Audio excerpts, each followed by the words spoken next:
Breaking news. The debate over Mike Matheson's place in the Canadiens' rebuild has resurfaced, and it sparked some heated opinions among fans and analysts. Many still wonder if Kent Hughes made the right call in holding onto the veteran defenseman at last year's trade deadline, especially with his stock at an all-time high after a stellar season.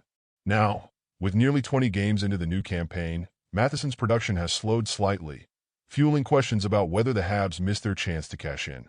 Brian Wild didn't mince words on the Sick podcast with Tony Marinaro, doubling down on his belief that Hughes and Jeff Gordon should have traded Matheson when his value peaked.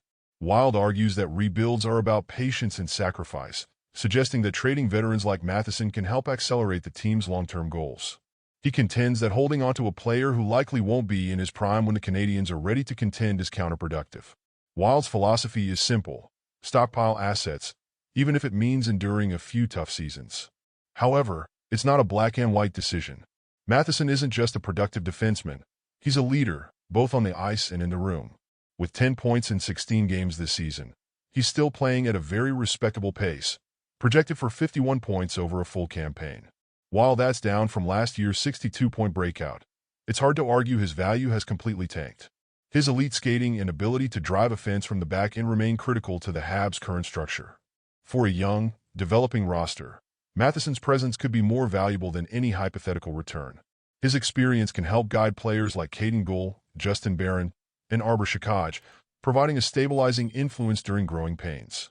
Strip away too many veterans, and the rebuild risks leaving young players without a roadmap.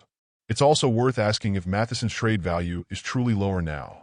Come deadline time, teams in a playoff race could very well line up for a mobile defenseman with a history of offensive production. The return could still be substantial. While Wild believes Hughes should act sooner rather than later, patience might be the better play. The Canadiens aren't in a rush to unload Matheson, and his value might even increase as contenders look to bolster their blue lines. For now, Kent Hughes seems content with Matheson's contributions, both on and off the ice. Would you pull the trigger on a Matheson trade this season, or is keeping him the smarter move? The debate rolls on in Montreal. Go Habs!